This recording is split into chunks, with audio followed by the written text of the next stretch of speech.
नमस्कार साथियों, UPSC master में आपका स्वागत है। मित्रों, 1917 की रूसी क्रांति विश्व की पहली ऐसी क्रांति थी जो मार्क्स के विचारों पर आधारित थी। इस क्रांति के बाद रूस को जारशाही से आज़ादी मिली और नव उदित रूस में जबरदस्ती संपत्ति को छीना गया। इसी पैटर्न को चीन ने फॉलो किया, पर इसके विपरीत भारत में अनुच्छेद 31 के तहत संपत्ति के अधिकार को मौलिक अधिकार का दर्जा प्रदान किया गया, जिसके पीछे संभवतः कारण था कि भारत में 550 से ज़्यादा देसी रियासतें विद्यमान थी। अगर यह अधिकार ना दिया जाता तो ऐसा हो सकता था कि ये रियासतें आसानी से भारत में विलय न होती।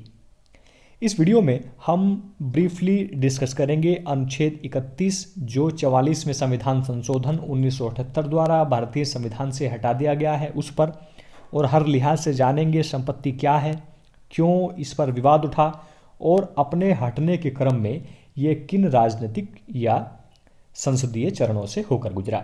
मेरा नाम है डॉक्टर मनोज कुमार और आप मुझे फॉलो कर सकते हैं फेसबुक, इंस्टाग्राम और ट्विटर पर भी, जिनके लिंक डिस्क्रिप्शन बॉक्स में दिए हुए हैं। संपत्ति के विषय में उदारवादी विचारकों का यह मानना है कि संपत्ति योग्यता का परिणाम है, अर्थात उदारवादी पूंजीवाद का समर्थन करते हैं कि जितनी जिसके पास योग्यता है उतनी उसी के पास संपत्ति है, जबकि मार्क्सवादी विचारक ये कहते हैं कि नहीं, संपत्ति शोषण का परिणाम है और ये शोषण किया है बुर्जुआ वर्ग ने मजदूरों का। अब मजदूर बुर्जुआ वर्ग के खिलाफ इकट्ठा होंगे, क्रांति करेंगे, संपत्ति को आपस में बांट लेंगे, समाजवाद और साम्यवाद की स्थापना होगी। अर्थात मार्क्सवादी विचारक जलाकर राख कर देंगे, बुझाकर खाक कर देंगे कि विचारधारा में विश्वास रखते हैं, जबकि गांधीवादी दृष्टिकोण संपत्ति को कहता है कि यह कुछ व्यक्तियों को ईश्वर प्रदत्त है, अर्थात ईश्वर ने उन्हें प्रदान की है और ये पूंजीपति अपनी आवश्यकता के अनुसार कुछ संपत्ति का प्रयोग करेंगे और शेष संपत्ति गरीबों में बांट देंगे या जरूरतमंद को बांट देंगे। इस प्रकार की विचारधारा गांधी जी ने ट्रस्टीशिप के सिद्धांत में प्रतिपादित की थी। भारतीय संविधान में अनुच्छेद 31 और अनुच्छेद 19 दो ऐसे मौलिक अधिकार थे जहां संपत्ति के अधिकार पर प्रावधान किए गए थे, पर साथ में यह कोशिश की गई थी कि संपत्ति का अधिकार सामाजिक न्याय व कल्याण को बाधित न करे। अनुच्छेद 19 के 1 के अप में यह प्रावधान किया गया था कि नागरिकों को संपत्ति के अर्जन और विक्रय की स्वतंत्रता होगी, अर्थात इंडिविजुअली कोई भी व्यक्ति कितनी भी संपत्ति खरीद सकता है, उसको बेच सकता है, उसको पूरी स्वतंत्रता होगी। अनुच्छेद 31 दो खंडों में बटा है। अनुच्छेद 31 के 1 में यह प्रावधान किया गया था कि व्यक्ति को विधि द्वारा स्थापित प्रक्रिया से ही संपत्ति से वंचित किया जाएगा, अन्यथा नहीं। जबकि अनुच्छेद 31 के 2 में यह प्रावधान किया गया था कि राज्य के द्वारा सार्वजनिक उद्देश्यों के लिए, अर्थात हॉस्पिटल बनवाना है, सड़क बनवाना है, संपत्ति का अधिग्रहण किया जा सकता है, परंतु मालिक को मुआवजा देना होगा, अर्थात जो मार्केट वैल्यू है उसके हिसाब से मालिक को देना पड़ेगा। पर ऐसा क्या कारण हुआ कि जो इस अधिकार पर विवाद हुए और इसे ठोक पीट कर खूंट में लगाना पड़ा और अंततः समाप्त करना पड़ा। इसके लिए हमको चलना पड़ेगा संविधान के भाग 4 में, अर्थात नीति निर्देशक तत्वों में, और वहाँ 3 अनुच्छेद हमको खास तौर से देखने पड़ेंगे। अनुच्छेद 37 अनुच्छेद 39 का बी और अनुच्छेद 39 का सी। अनुच्छेद 37 में उल्लेख मिलता है कि नीति निर्देशक तत्व शासन के मूलभूत सिद्धांत हैं, अर्थात विधि के द्वारा क्रियान्वयन करना राज्य का दायित्व है। अर्थात राज्य का यह दायित्व है कि वह विधि के क्रियान्वयन से नीति निर्देशक तत्वों का पालन करेगा, अर्थात उनको कोशिश करेगा लागू करने की। अनुच्छेद 39 के बी में भी इसी प्रकार के कुछ प्रावधान हैं। संपत्ति का स्वामित्व इस प्रकार निर्धारित होगा जिससे समुदाय की भलाई हो, अनुच्छेद 39 का बी कहता है। जबकि अनुच्छेद 39 के सी में यह व्यवस्था की गई है कि अर्थव्यवस्था का संचालन इस प्रकार होगा कि संपत्ति का केंद्रीकरण कुछ हाथों में ना हो, अब आप देख लीजिए, अनुच्छेद 19 का 1 का F ये कहता है कि नागरिकों को संपत्ति के अर्जन व विक्रय की स्वतंत्रता होगी, और 31 कहता है कि विधि द्वारा स्थापित प्रक्रिया से ही वंचित किया जाएगा, अन्यथा नहीं। और 32 ये कहता है कि यदि सार्वजनिक उद्देश्य के लिए संपत्ति को ले भी गया तो मालिक को मुआवजा देना होगा। जहां मौलिक अधिकार ये चर्चा कर रहे थे कि संपत्ति पर निजी स्वामित्व होगा, जबकि नीति निर्देशक तत्व बात कर रहे थे कि सार्वजनिक स्वामित्व होगा। तो दोनों में क्लैश हो गया, दोनों एक दूसरे को विवादित कर रहे हैं। मौलिक अधिकार नीति निर्देशक तत्वों को संतुष्ट नहीं कर रहे और नीति निर्देशक तत्व मौलिक अधिकारों को संतुष्ट नहीं कर रहे। वास्तव में हमारे संविधान निर्माता समाजवाद से काफी प्रभावित थे और वो भी कहीं ना कहीं ये चाहते थे कि समाजवाद की स्थापना की जाए, परंतु स्पष्ट नहीं लिख रहे थे, क्योंकि समाजवाद के इतने रूप हैं कि विवाद होना अवसंभावी था कि किस प्रकार के समाजवाद की आपके द्वारा बात हो रही है। तो यहीं से मौलिक अधिकारों से और नीति निर्देशक तत्वों से कंट्रोवर्सी स्टार्ट हो गई। अब चुनाव जितवाएगा कौन? आम जनता जितवाएगी या कुछ गुने चुने लोग जितवाएंगे जिनके पास संपत्ति है? तो स्थिति ऐसी आ गई कि सरकार को चुनावी राजनीति के चलते इस अधिकार में हस्तक्षेप करने पड़े, और ये हस्तक्षेप भी तब करने पड़े जब राज्य सरकारों ने पहल की और भूमि सुधार को लागू करने का प्रयास किया। तब सर्वोच्च न्यायालय उभर कर एकदम सामने आया, क्योंकि सर्वोच्च न्यायालय संरक्षक है मौलिक अधिकारों का, और मौलिक अधिकार है संपत्ति का अधिकार। जब भी राज्य भूमि सुधार करने का प्रयास करता था तो मौलिक अधिकार की रक्षा के तहत सर्वोच्च न्यायालय से खारिज कर देता था। तो वास्तव में टकराव की स्थिति बन गई कार्यपालिका में और न्यायपालिका में।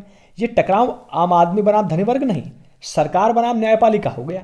अब कांग्रेस की सरकार थी, राज्यों में भी केंद्र में भी, तो राज्य सरकारें भी केंद्र सरकार पर दबाव बना रही थी नेहरू जी पर कि नेहरू जी इस अधिकार को सीमित कीजिए।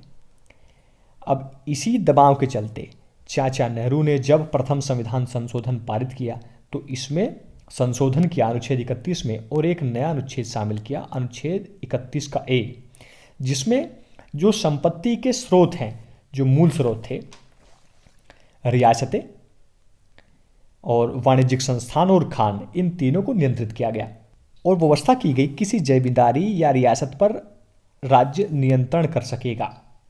व्यवस्था की गई कि वाणिज्यिक संस्था पर राज्य का नियंत्रण हो जाएगा या उसके प्रबंधन के अधिकार में परिवर्तन होगा। अर्थात जो कंपनी चल रही है वहाँ सरकार अपना नियंत्रण ले लेगी या उसके मैनेजमेंट में चेंज कर लेगी, अर्थात धीरे धीरे इसको एक्वायर कर लेगी, और कंपनी के शेयर धारकों के हिस्से में भी परिवर्तन किया जाएगा। अगर कोई बड़ी कंपनी चल रही है तो 50% शेयर गवर्नमेंट रखेगी, बाकी शेयर बांट दिए जाएंगे, और यदि सरकार को आवश्यकता महसूस हो तो 2 वाणिज्यिक संस्थाओं का विलय भी हो सकेगा। इसके अलावा यह भी व्यवस्था की गई कि जो खान के समझौते हैं, जो माइंस हैं, उनकी लीज में भी परिवर्तन किया जाएगा और वहां भी राज्य अपना आधिपत्य लेगी। अब ये संशोधन तभी क्रियान्वित हो सकता था तब न्यायपालिका इसमें हस्तक्षेप न करे, क्योंकि आपको याद है अनुच्छेद 13 का 2, वहां मौलिक अधिकारों को बुलेट प्रूफ जैकेट दी गई है कि यदि संविधान के पश्चात कोई विधि लागू होती है और वह मौलिक अधिकारों का उल्लंघन करती है तो उसे उस मात्रा तक शून्य कर दिया जाएगा जिस मात्रा तक वह मौलिक अधिकारों का उल्लंघन करती हो। तो इसी को ध्यान में रखते हुए अनुच्छेद 31 का बी संविधान में जोड़ा गया, जिसके तहत भारतीय संविधान में 9वीं अनुसूची को जोड़ा गया और ये कहा गया कि इस अनुसूची में जो भी विधियां रखी जाएंगी उनका इस आधार पर न्यायपालिका द्वारा न्यायिक पुनरावलोकन नहीं किया जाएगा कि वे मौलिक अधिकारों का उल्लंघन करती हैं। और यहाँ ध्यान रखने की जरूरत है कि अनुसूची 9 इस वजह से जोड़ी गई क्योंकि अनुच्छेद 13 का 2 यह उल्लेख करता है कि यदि संविधान लागू होने के पश्चात जो संविधानेतर विधियां हैं वो मौलिक अधिकारों का हनन करती हैं तो उन्हें असंवैधानिक घोषित कर दिया जाएगा उस मात्रा तक जिस मात्रा तक वो मौलिक अधिकारों का उल्लंघन करेंगी। और इतना सब किया गया, इसमें कोई दिक्कत भी नहीं थी क्योंकि अनुच्छेद 31 में यह प्रावधान कर दिया गया था कि राज्य विधि के द्वारा इसको नियमित कर सकता है। प्रथम संविधान संशोधन को शंकरी प्रसाद वाद 1951 के मामले में सर्वोच्च न्यायालय में चुनौती दी गई, परंतु पतंजलि शास्त्री जो न्यायाधीश थे उन्होंने साफ तौर पर कह दिया कि नहीं, प्रथम संविधान संशोधन संवैधानिक है प्रथम संविधान संशोधन के बाद अनुच्छेद 31 काफ़ी सीमित हो गया था। अब इसे संशोधन की आवश्यकता ही नहीं थी, परंतु अब सर्वोच्च न्यायालय ने मुआवजे पर अपना कठोर रुख अपना लिया, क्योंकि शंकरी प्रसाद को भी मुआवजा नहीं दिया गया था, जिन्होंने पीआईएल फाइल की थी, जो सर्वोच्च न्यायालय गए थे। मन माफिक मुआवजा नहीं दिया गया था, जो उस दौरान मार्केट रेट पे था। वो इस वजह से भी क्योंकि राज्य की हालत खस्ता थी, राज्य मुआवजा देने की स्थिति में था ही नहीं। तो इसी दौरान 1954 में बेला बनर्जी, जो पश्चिम बंगाल वाले क्षेत्र में थी, उनकी जमीन को राज्य द्वारा एक्वायर कर लिया गया था और उन्हें राज्य ने अपनी मर्जी से मुआवजा दे दिया था। और वो जो है अपने अधिकारों की रक्षा के लिए सर्वोच्च न्यायालय पहुंच गई। अब सर्वोच्च न्यायालय में उन्होंने कहा ये जो है मेरे अधिकारों का हनन हुआ है। तब सर्वोच्च न्यायालय ने कहा कि नहीं नहीं बेला बनर्जी जी, जमींदारी नहीं चलेगी। तब बेला बनर्जी ने कहा कि कोई बात नहीं मालिक, ना ही चले जमींदारी, कोई बात नहीं, मेरा मुआवजा तो दे दीजिए। तब सर्वोच्च न्यायालय ने कहा कि हाँ ये बात है कि मुआवजा उचित होना चाहिए, मनमाना नहीं, कि ऐसा नहीं है कि राज्य मनमर्जी अपना मुआवजा दे रहा है। अब मुआवजे की रकम में न्यायपालिका हस्तक्षेप कर रही थी। इसी व्यवस्था को समाप्त करने के लिए चौथा संविधान संशोधन 1954 लाया गया, जिसमें यह प्रावधान किया गया कि मुआवजे का निर्धारण केवल राज्य को है, न्यायपालिका को नहीं। अब आप देख लीजिए, अनुच्छेद 19 का 1 का F कर लीजिए और प्लस अनुच्छेद 31 जोड़ लीजिए, प्लस अनुच्छेद 31 का B जोड़ लीजिए और प्लस अनुसूची 9 जोड़ लीजिए और प्लस अनुच्छेद 13 का 2 जोड़ लीजिए। तो इन सबको अगर हम जोड़कर देखते हैं तो क्या आता है कि काफ़ी ठोक पीट दिया गया था अनुच्छेद 31 को। अब चाचा नेहरू की डेथ हो गई। चाचा नेहरू बहुत ही आदर्शवादी व्यक्ति थे। चाचा नेहरू गांधी जी के राजनीतिक उत्तराधिकारी थे, आध्यात्मिक उत्तराधिकारी विनोबा भावे थे। चाचा नेहरू के बाद प्रधानमंत्री लाल बहादुर शास्त्री आए, जिनके कार्यकाल में एक जंग हुई जिसमें भारत विजयी रहा। इनके बाद नेहरू की उत्तराधिकारी बनी, राजनीतिक उत्तराधिकारी, इंदिरा गांधी। जब भारत छोड़ो आंदोलन के दौरान चाचा नेहरू जेल में थे, तब इंदिरा गांधी ने उनको पत्र लिखा था और उस पत्र में इंदिरा गांधी ने लिखा था कि मैं भी इतिहास लिखूंगी। तब चाचा नेहरू ने प्रत्युत्तर में लिखा था कि इतिहास लिखना मुश्किल नहीं है, इतिहास बनाना मुश्किल है। तो बहुत ही विलक्षण प्रतिभा की धनी थी। अब इनको प्रधानमंत्री बना दिया गया था उनके उत्तराधिकारी के रूप में, पर इनको ज़्यादा नॉलेज नहीं थी। संसद में आती थी, बढ़ जाती थी, अपना बैग उठा के आती थी, चली जाती थी, अब कुछ बोलती नहीं थी। अब इसी के चलते राम मनोहर लोहिया जिनके चेले आगे मुलायम सिंह यादव हैं, उन्होंने इनको गूंगी गुड़िया भी कहा था। वो लाजमी भी था क्योंकि इनको पता ही कुछ नहीं था। इनका जो राजनीतिक अवतार आया वो देखने को मिला 1969 में, जब भारत में राष्ट्रपति का चुनाव होना था। इंदिरा गांधी ने समर्थन कर दिया वीवी गिरी को, जो उस दौरान उपराष्ट्रपति थे और निर्दलीय सदस्य थे, जबकि कांग्रेस के वरिष्ठ नेता नीलम संजीवन रेड्डी को समर्थन कर रहे थे। वीवी गिरी घबरा गए। इंदिरा गांधी ने उन्हें उपराष्ट्रपति पद से भी त्याग पत्र दिलवा दिया। वो और भी घबरा गए, कभी उपराष्ट्रपति पद बाद में भी ना मिले। पर इंदिरा गांधी अंदर से इतना आत्मविश्वास ली हुई थी कि उन्होंने संसद में अपील की कि अपने अंतर मन से वोट दो। पहले दल बदल वाली व्यवस्था नहीं थी। तब परिणाम देखने को मिला, वीवी गिरी जीत गए और कांग्रेस में इंदिरा गांधी की छवि ऑटोमेटिक मजबूत हो गई। तो इंदिरा गांधी ने वरिष्ठ नेताओं को कांग्रेस से निकाल दिया और वरिष्ठ नेताओं ने इंदिरा गांधी को निकाल दिया। यही नहीं पता चला कि किसने किसको निकाल दिया, मतलब दोनों एक दूसरे से बिल्कुल अलग हो गए। युवा थी तो इंदिरा गांधी ने कांग्रेस के युवा नेताओं की बैठक बुलाई। चंद्रशेखर जैसे प्रमुख नेता उस दौरान थे। इंदिरा गांधी ने यह विचार रखा कि जो आने वाला चुनाव है ये किस प्रकार जीता जाएगा। तो सारे युवा नेताओं का जो मत था वो था कि प्री पर्स को हटा दिया जाए, बैंकों का राष्ट्रीयकरण कर दिया जाए। ये दो व्यवस्थाएं तो बेहद जरूरी हैं। इंदिरा गांधी से पहले जवाहरलाल नेहरू के सामने भी ये प्रश्न आ चुका था, पर वो आदर्शवादी व्यक्ति थे। वो ये कहते थे कि नहीं, मैं उन्हें जो है वचन दिया हुआ हूँ, ये हो ही नहीं सकता। और ध्यान दीजिए, पॉलिटिक्स में सिंबल पर लड़ाई होती है, सब्सटेंस पर नहीं। इंदिरा गांधी ने निर्णय ले लिया कि प्रीवी पर्स को हटा दिया जाएगा, बैंकों का राष्ट्रीयकरण कर दिया जाएगा। पर भारत के अटॉर्नी जनरल ने उनको चेतावनी भी दी कि अगर आप ऐसा करती हैं, प्रिवी पर्स को हटाती हैं या बैंकों का राष्ट्रीयकरण करती हैं, तो सुप्रीम कोर्ट हस्तक्षेप करेगा और आपके फैसलों को रद्द करेगा, क्योंकि आप ऑर्डिनेंस पारित करवा रही हैं, ऐसा हो ही नहीं पाएगा। तब इंदिरा गांधी ने कहा कि एग्जैक्टली मैं चाहती यही हूँ कि ये सुप्रीम कोर्ट इनको रद्द करे। हुआ यही, इंदिरा गांधी ने प्रिवी पर्स हटाने का निर्णय लिया, बैंकों के राष्ट्रीयकरण का निर्णय लिया। उसको सर्वोच्च न्यायालय में चुनौती दी गई। 1967 में गोलकनाथ एक पंजाब के व्यक्ति थे, उनकी जमीन छीन ली गई थी और उनको भी उचित मुआवजा नहीं मिला गया था। सर्वोच्च न्यायालय में मामला जब पहुंचा तो सर्वोच्च न्यायालय ने कहा कि इनको मुआवजा तो दीजिए, तो इस वाले मामले में भी सरकार को हार देखनी पड़ी। पीवी पर्स वाला मामला जो आरसी कॉपर्स बनाम यूनियन ऑफ इंडिया के नाम से जाना जाता है, इस मामले में भी सरकार को मुंह की खानी पड़ी, यहाँ भी हार देखने को मिली। और बैंकों के राष्ट्रीयकरण का मामला जो जाना जाता है माधवराव सिंधिया 1971 के नाम से, इस मामले में भी सरकार को मुंह की खानी पड़ी। मतलब तीनों ही डिसीजन सर्वोच्च न्यायालय ने दिए और तीनों ही निर्णयों में सरकार को डांट फटकार लगाई।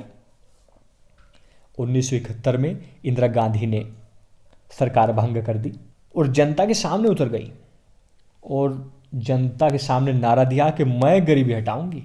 मतलब गरीबी हटाओ के नारे के साथ मैदान में कूद पड़ी और जनता भावुक हो उठी, क्योंकि उस दौरान की सबसे बड़ी समस्या ही गरीबी हुआ करती थी। तब जनता ने इंदिरा गांधी को दबाकर समर्थन किया और स्थिति ऐसी हुई कि इंदिरा गांधी 1971 में प्रचंड बहुमत के साथ संसद में पहुंची और उस प्रचंड बहुमत के बदौलत ही जब 25वां संविधान संशोधन 1971 पारित हुआ तो उसमें अनुच्छेद 31 में जो मुआवजा शब्द उल्लेख हो रहा है, जिसमें बार बार जो सुप्रीम कोर्ट में जा रहा है कि सुप्रीम कोर्ट जिसको बोला कि भाई मुआवजा तो दो, उसको हटा दिया और उसके स्थान पर राशि शब्द का प्रयोग किया। और इसी संविधान संशोधन के माध्यम से अनुच्छेद 31 का सी जोड़ा गया और यह प्रावधान किया गया कि नीति निर्देशक तत्वों में अनुच्छेद 39 का बी व अनुच्छेद 39 का सी मौलिक अधिकारों के अनुच्छेद 14, 19, 31 से अधिक महत्वपूर्ण है। अर्थात यदि राज्य अनुच्छेद 39 का बी व 39 के सी को लागू करना चाह रहा है और उसके लिए अनुच्छेद 14, 19 व 31 की अवहेलना हो रही है, तो ये जायज है, संवैधानिक है, ये मौलिक अधिकारों का उल्लंघन नहीं माना जाएगा। अर्थात 14, 19, 31 की अवहेलना की जा सकती है अनुच्छेद 39 का बी व अनुच्छेद 39 के सी को ध्यान में रखते हुए। एक समय जब इंदिरा गांधी ने गरीबी हटाओ का नारा दिया था, लोग अंधाधुंध इंदिरा गांधी के पीछे लग गए थे, क्योंकि लोग चाहते भी थे कि कम से कम गरीबी तो हटे। अब 1975 में इंदिरा गांधी ने आपातकाल की घोषणा की। जहां काले कोट को मात देने के लिए इंदिरा गांधी जनता से अपील कर रही थी, वहीं उसी काले कोट ने, न्यायपालिका ने कुछ हद तक नागरिकों के मौलिक अधिकारों की रक्षा करने का प्रयास किया और बहुत सारे नेता ने जन जागरण का प्रयास किया, जिनमें जयप्रकाश नारायण, राम मनोहर लोहिया ये बहुत चर्चित हैं।